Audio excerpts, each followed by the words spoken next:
Salve a tutti, sono Carlos e Cristian Casciaroli. e oggi ci troviamo a Beffi per visitare il suo castello.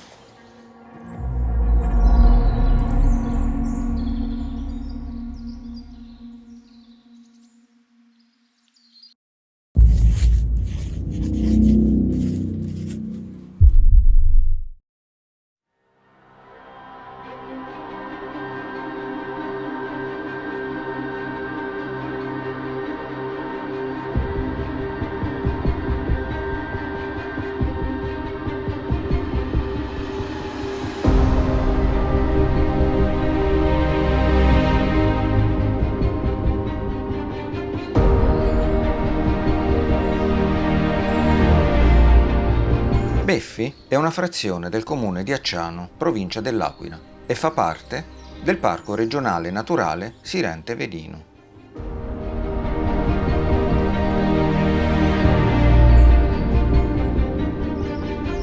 Il castello, con la sua alta torre, aveva la funzione di avvistamento e difesa e nei secoli subì diversi ampliamenti e modifiche.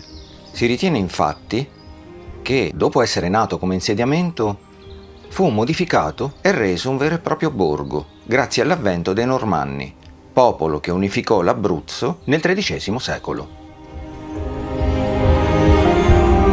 Nel Medioevo, quindi, divenne una residenza stabile per la popolazione, per il feudatario e le sue guardie, un vero e proprio borgo fortificato.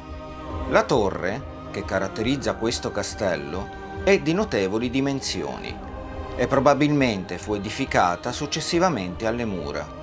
Ha una base a scarpa ed è a pianta pentagonale irregolare ed è alta 20 metri. Sull'esterno sono visibili feritoie di difesa.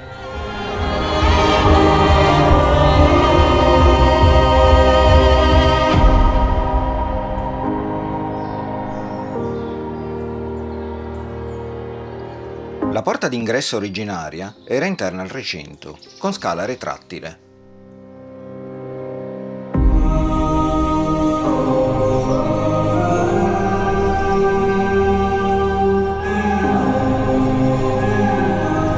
La torre chiudeva la fortificazione nella parte più alta. Al contrario di oggi, presentava delle mura che precludevano l'accesso dall'esterno.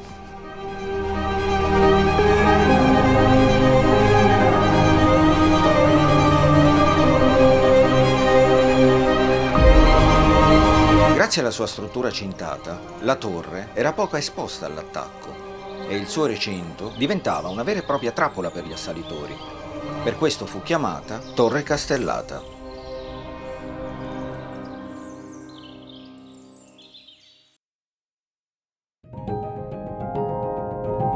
Tornando alla storia, in epoca medievale si assistette al progressivo incastellamento degli insediamenti a ridosso delle alture.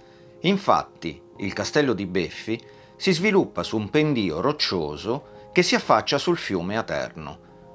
Come detto prima, è lecito quindi pensare che il posto sia stato modificato dai Normanni, che, mentre unificarono l'Abruzzo, hanno modificato i vari insediamenti che si trovano nella regione, rendendoli delle vere e proprie roccaforti e castelli.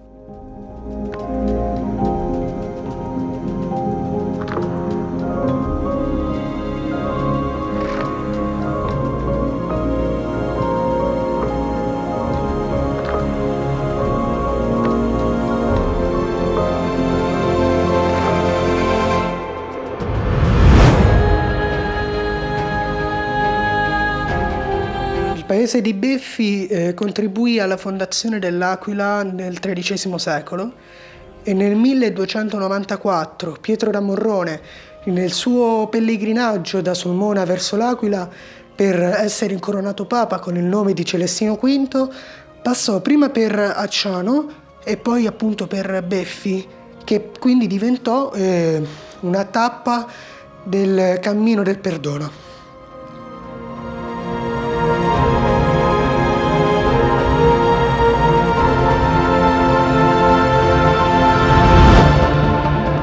Durante il XIV e il XV secolo, trovandosi appunto tra Sulmona e l'Aquila, Beffi si rivestì di una funzione territoriale strategica che attirò diversi artisti che lasciarono molte importanti testimonianze sia artistiche che architettoniche, come per esempio il Trittico di Beffi o la chiesa dedicata a San Michele Arcangelo, che dentro presenta una scultura del 1400 in legno che appunto raffigura San Michele.